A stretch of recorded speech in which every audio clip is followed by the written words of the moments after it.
Good morning class. जय श्री राम। कैसे हैं सब लोग? बढ़िया। चलिए ठीक है। आज हम पढ़ने वाले हैं भारत के संविधान में राज्य के नीति निर्देशक तत्व। क्या पढ़ने वाले हैं बेटा? राज्य के नीति निर्देशक तत्व पढ़ने वाले हैं। और क्वेश्चन यहाँ से आता है एग्जाम में, आपको ध्यान रखना है, ठीक है ना? तो क्या पढ़ेंगे? राज्य के नीति निर्देशक तत्व पढ़ने वाले हैं। अच्छा, संविधान में इनका वर्णन कहाँ दिया है ना? तो नीति निर्देशक तत्व का संविधान में वर्णन दिया है बेटा भाग 4 में। इसमें दिया है, भाग 4 में दिया है। और अनुच्छेद 36 से लेकर 91 तक जो है आपका वो क्या है? नीति निर्देशक तत्व हैं। क्या है? नीति निर्देशक तत्व है ना? अनुच्छेद 36 से लेकर 51 तक राज्य के नीति निर्देशक तत्वों का वर्णन दिया है। या हम ऐसा बोल सकते हैं भाग 4 में, ठीक है ना? भाग 4 में जो आपका है, भाग 4 में अनुच्छेद 36 से लेकर 51 तक है। और इनमें जो है आपका राज्य के नीति निर्देशक तत्वों का वर्णन दिया है संविधान में, ठीक है ना? क्लियर है? संविधान के भाग 4 में 36 से लेकर 51 तक के अनुच्छेद जो है वो राज्य के नीति निर्देशक तत्वों का वर्णन करता है। ध्यान रखना है, ठीक है ना?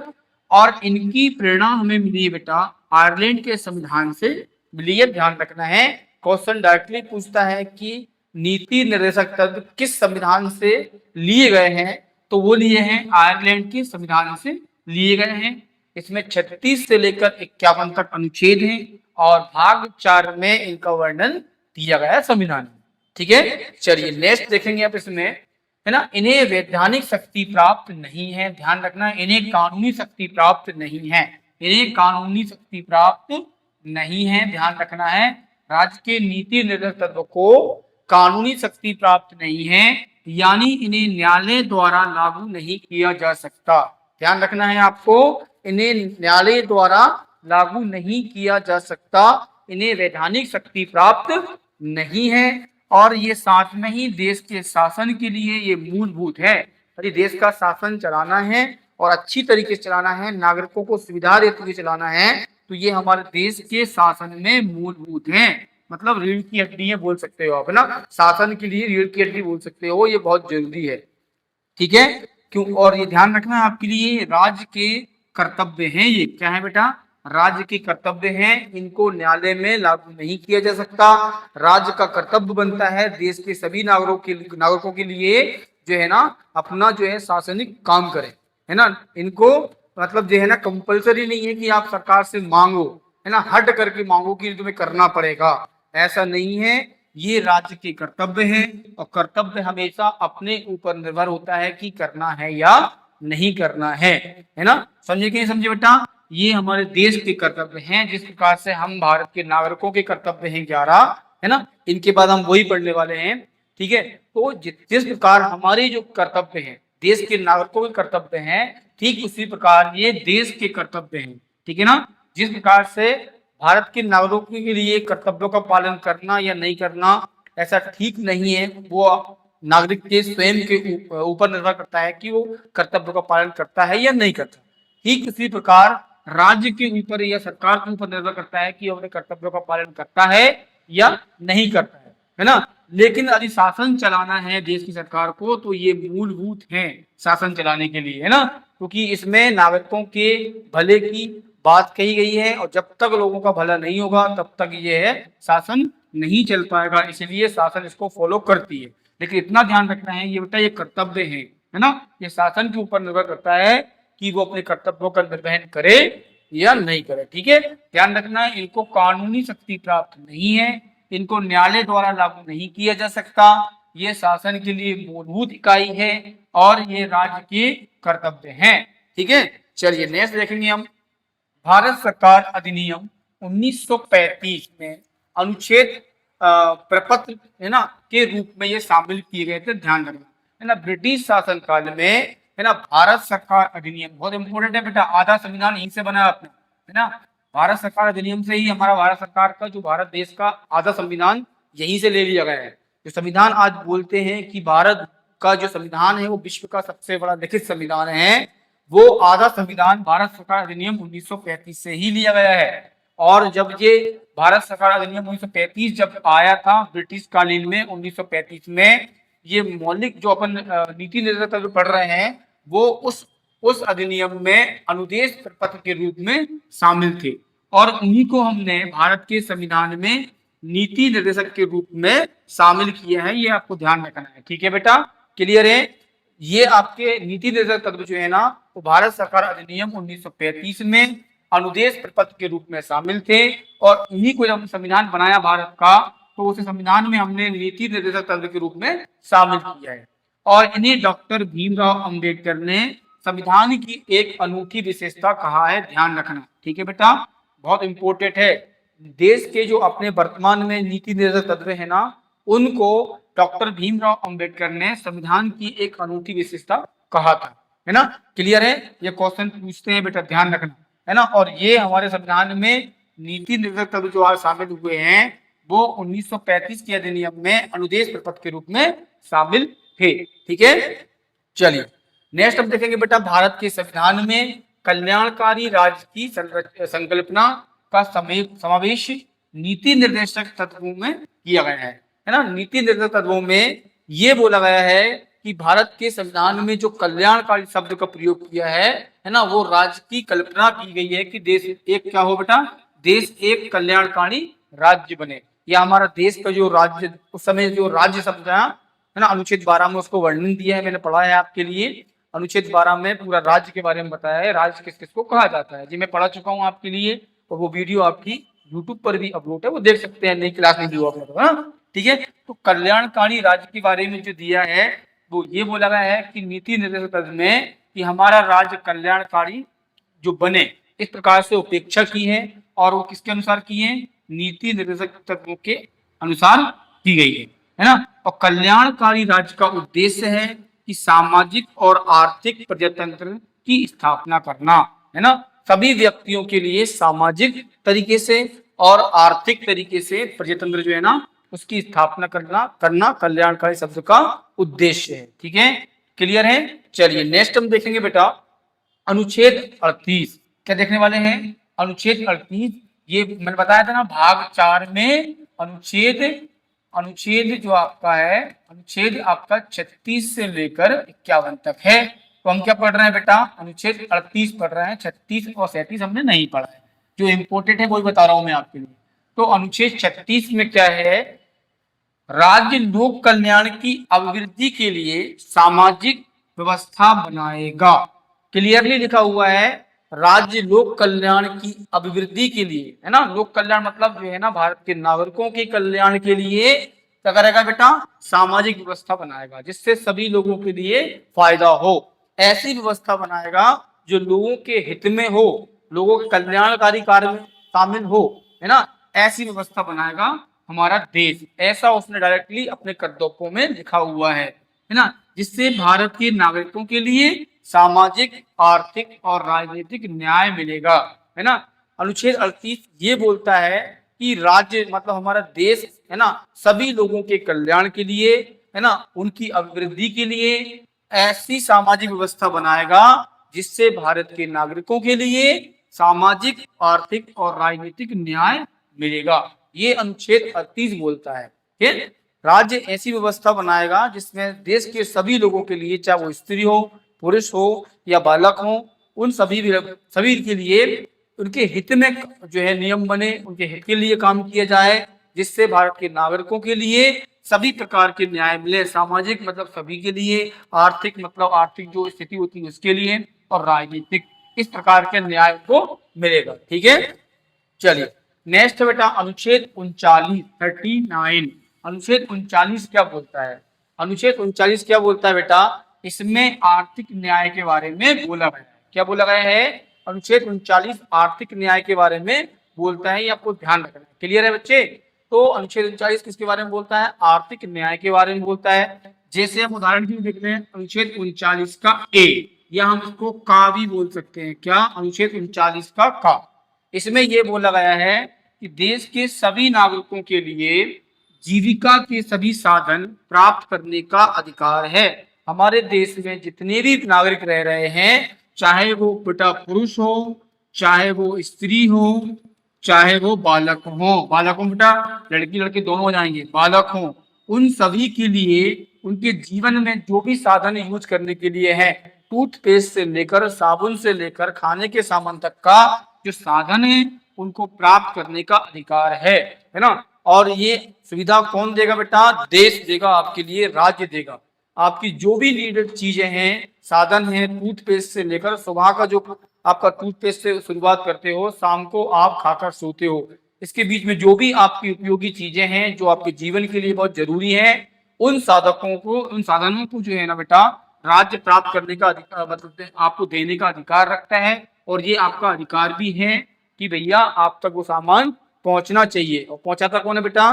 देश पहुंचाता है, ठीक है, राज्य पहुंचाता है, देश पहुंचाता है, राष्ट्र पहुंचाता है ना। अब ये मैं बोला सर, राष्ट्र कैसे पहुंचाता है? राष्ट्र की अपनी जो शासन व्यवस्था है ना, वो पहुंचाती है, ठीक है।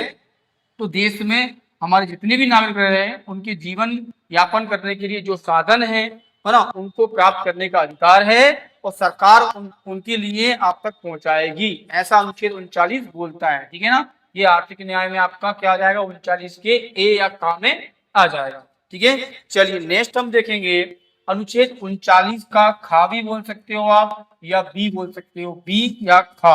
अनुच्छेद 39 के बी में या खा में क्या है? देखो बेटा, समुदाय की भौतिक संपन्नता का स्वामित्व और नियंत्रण इस प्रकार बटा हो जो सभी के लिए सर्वोत्तम साधन बन सके। देश की कोई भी भौतिक संपदा है, वो उसका स्वामित्व और उसका नियंत्रण है ना, इस प्रकार बटा हो जो सभी देश के सभी लोगों के लिए सर्वोत्तम साधन बने, है ना। इस प्रकार से शासन उसको बांटेगी, ठीक है ना। इस उद्देश्य की पूर्ति के लिए राज्य किसी भी उत्पादन का राष्ट्रीयकरण कर सकता है। बेटा ये ध्यान रखना, उत्पादन मतलब आपकी जो भी चीजें आपके उपयोग के लिए होती हैं, वो आपका उत्पादन, जैसे टूथपेस्ट से लेकर, है ना, पेस्ट से लेकर खाने पीने का जो भी शक्कर सामान, तेल, है ना, जो भी आप उपयोगी करते हो उस सामान का, है ना, जो भी व्यक्ति यूज करता है ना, यदि कोई प्रोडक्ट है जो सभी के लिए उपयोगी है, तो देश उसका क्या करेगा? राष्ट्रीयकरण कर देगा। क्या कर देगा बेटा? राष्ट्रीयकरण कर देगा, ताकि देश के सभी नागरिकों के लिए वो प्रोडक्ट पहुंच सके। जैसे आपने सुना होगा पार्ले जी का, क्या बोला हुआ? पार्ले जी का बोला हुआ। पार्ले जी राष्ट्रीयकृत आपका प्रोडक्ट है, वो सभी लोगों के लिए जरूरी है ना, तो राष्ट्रीयकृत हो गया, राष्ट्रीयकरण इसका हो गया। तो ऐसा कोई भी उत्पादन, ऐसा कोई भी सामान जो देश के सभी नागरिकों के लिए उपयोगी है ना, उस प्रोडक्ट का सरकार क्या कर देगी बेटा? राष्ट्रीयकरण कर देगी। क्यों कर देगी?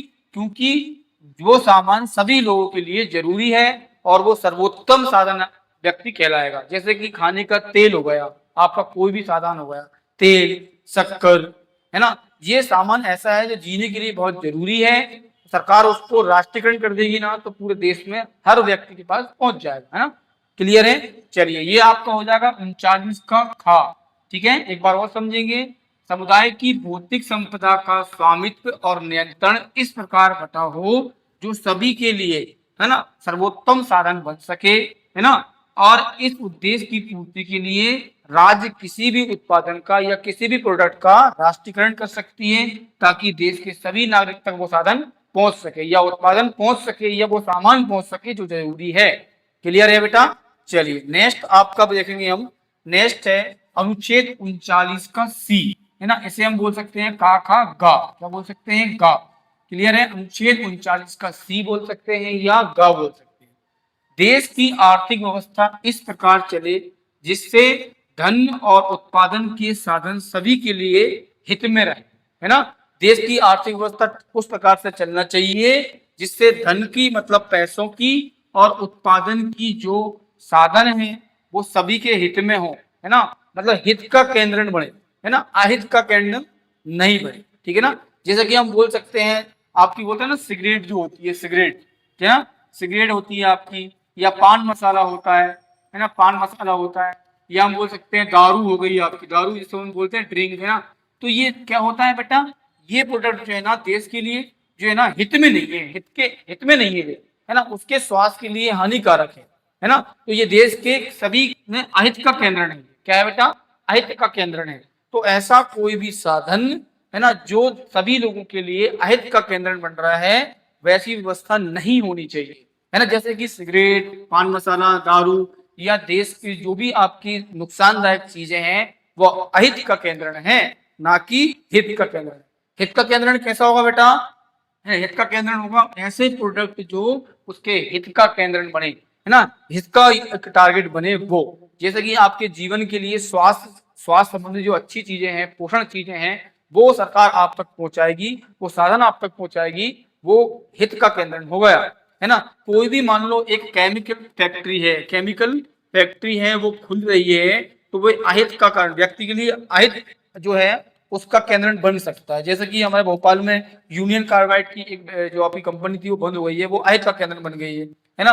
तो ऐसी कोई भी कंपनी, है ना, ऐसा कोई भी आपकी मिशनरी या साधन जो अहित का केंद्रण बन रही है वो बेकार है ना।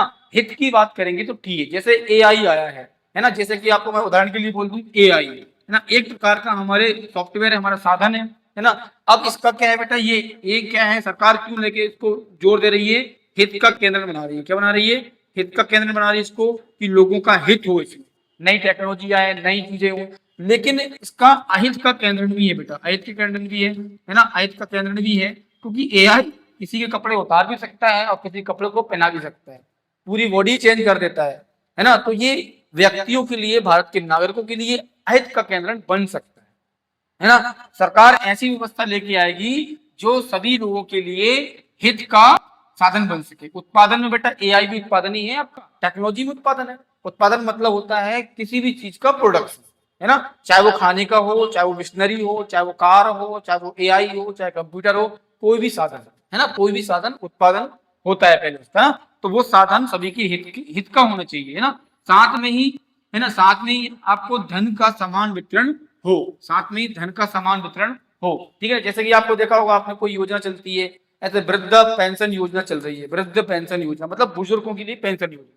तो उसमें क्या होता है, चाहे स्त्री हो चाहे पुरुष हो, है ना, उनके लिए समान ही 1,000 रुपए या 1,500 रुपए जो निश्चित सरकार करती है, बराबर ही देती है, मतलब धन का समान वितरण करती है ना। ऐसा तो नहीं है कि स्त्रियों के लिए 500 दिए और पुरुषों के लिए 1,000 दे दिए। मतलब जो भी आपका जो पैसा सरकार द्वारा दिया जाएगा वो सभी के लिए समान रूप से दिया जाएगा, स्त्री हो चाहे पुरुष हो, समान वितरण किया जाएगा, है ना। इसमें हित की बात की जाएगी, ठीक है बेटा। तो ये होगा आपका 39 का गा। चलिए अब हम करेंगे नेक्स्ट, अनुच्छेद 39 का डी बोल सकते हैं, या का खा गा ड़ा, है ना, या भी ड़ा भी बोल सकते हैं, ठीक है ना। तो अनुच्छेद 39 का डी बोल सकते हो या ड़ा बोल सकते हो। सभी के लिए समान कार्य के लिए समान वितरण होना चाहिए।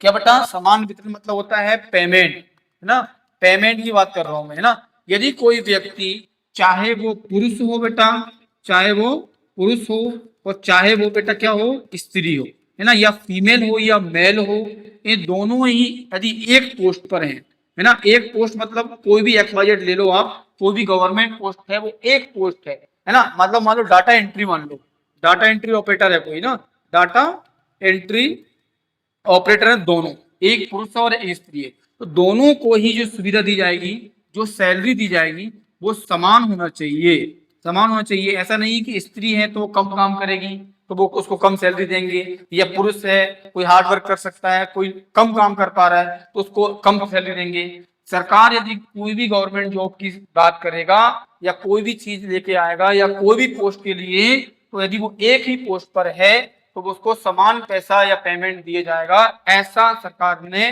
जो है कर्तव्य बनाया है। इसीलिए आपने देखा होगा बेटा, कोई भी गवर्नमेंट जॉब पर स्त्री हो, फीमेल हो या मेल हो, उनको यदि पोस्ट एक है उनकी, तो उनको समान ही ग्रेड पे मिलेगा, समान ही वेतन मिलेगा, समान ही भत्ते मिलेंगे, समान ही टीए मिलेगा, है ना, एचआर मिलेगा। कहने का मतलब ये है कि समान रूप से देखा जाएगा, उनको किसी प्रकार का भेदभाव नहीं किया जाएगा, ये आपको ध्यान रखना है, ठीक है बेटा। तो 39 का जो आपका डी है बेटा, वो सभी कर्मचारियों के लिए, चाहे वो गवर्नमेंट जॉब का हो चाहे वो प्राइवेट का हो, सभी के लिए, सॉरी ये प्राइवेट के लिए नहीं है, ये आपका है गवर्नमेंट जॉब के लिए।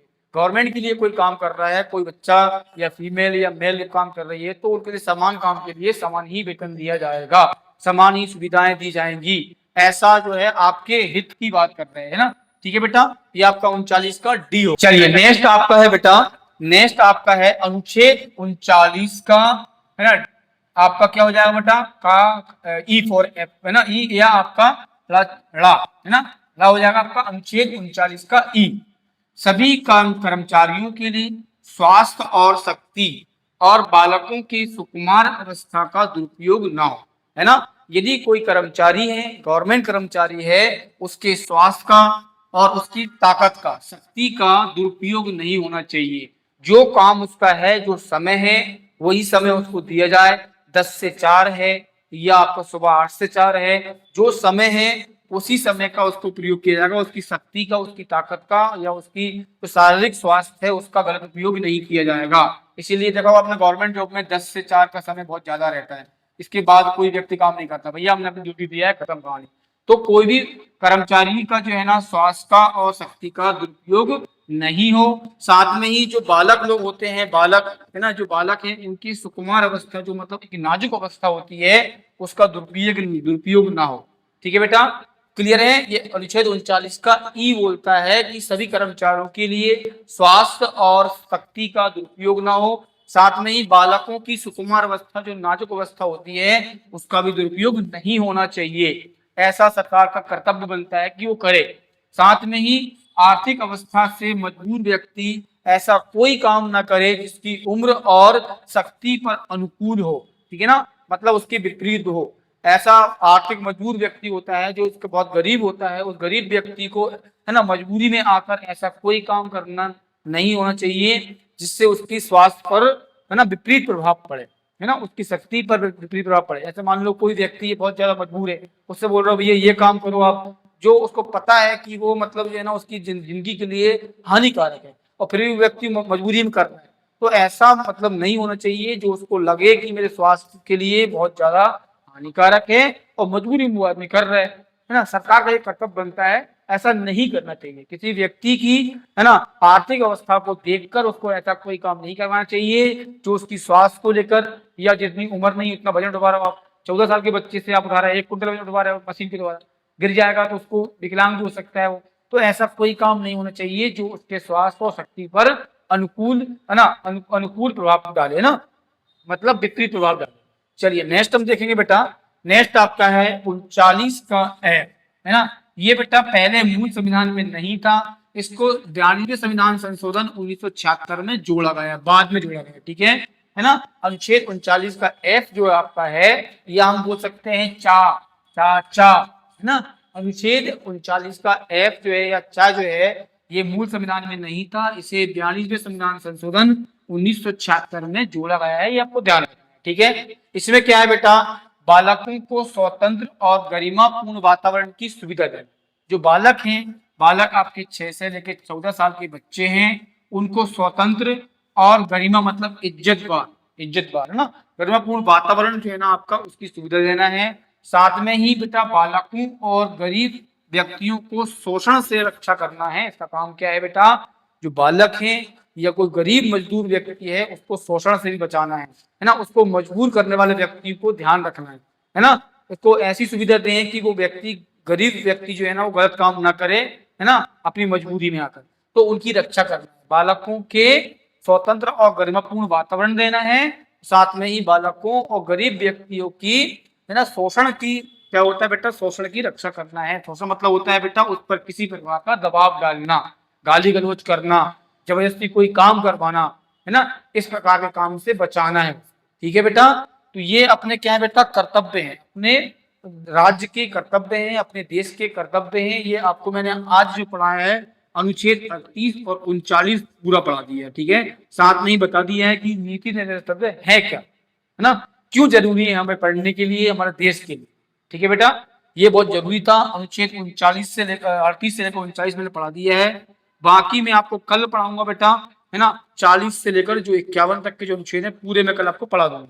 2 क्लास में आपके पूरे नीति निर्देशक तत्व खत्म हो जाएंगे, है ना। और एक क्वेश्चन आपका ये आने लगा है एग्जाम में, ध्यान रखना, बहुत बार पूछा है। ठीक है, अनुच्छेद 38 और अनुच्छेद 39 मैंने पढ़ा दिए हैं। कोई डाउट तो नहीं बेटा? यदि डाउट हो तो भी पूछ सकते हो आप, नहीं है? चलो ठीक है। तो कहने का मतलब ये है अनुच्छेद 38 और 39 मैंने पढ़ा दिया है ना, ठीक प्रकार से। यदि इसमें कोई डाउट हो तो डबल से आप क्लास यूट्यूब पर अपलोड रहेगी, देख सकते हो। ठीक है, अब मिलेंगे नेक्स्ट क्लास में। जय श्री राम।